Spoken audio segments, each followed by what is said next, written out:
One of the last places of primary rainforest was to be logged at Downy Creek, which was near, not too far from where we lived.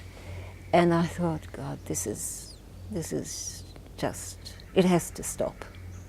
And so that led to us deciding to form the Rainforest Conservation Society. And the Australian Conservation Foundation had been doing quite a lot of work, and local groups had been very concerned about logging for quite some time.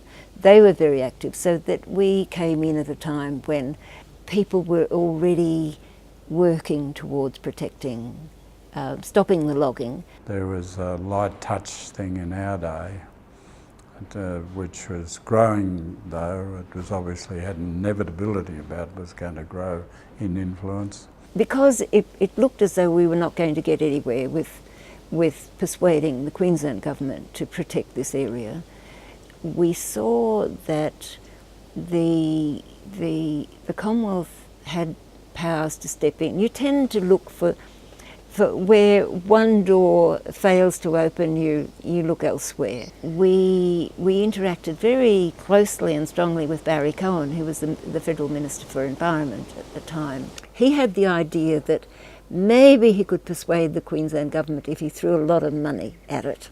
The state did enter into that, but it just seized on that as an opportunity to get money to do what it wanted, like build logging roads through, rainforests that were to be logged. And on reading the minutes as a whole, the cabinet minutes as a whole, I feel that the ulterior motivation was protecting the government from a change in government, and also protecting itself from interference from the federal government. The government at the time, before I came along, I guess, was urging, restraint in declaring areas open to national parks and World Heritage and so on, because of the conflict with farmers and so on.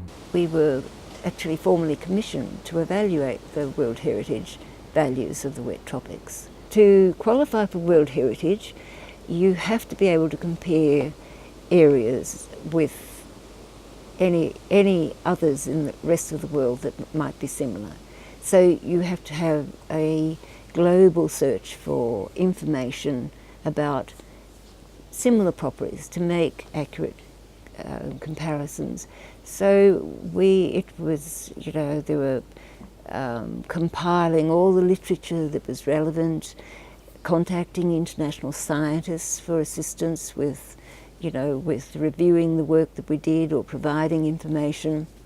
We also had a lot of help from Queensland, some Queensland departments, unbeknown to the government of the day, in terms of information, mapping, assistance with mapping. We just so frequently were on a high, because through gathering the information, it was just so extraordinary to see what was there in such high concentration. The diversity of so many animal and plant groups was the highest in the country, there in the wet tropics. The endemism, species that are found nowhere else, and many of which are extraordinarily rare. Some of the fauna, and particularly the insects, they go back, into the Jurassic period, relatively unchanged.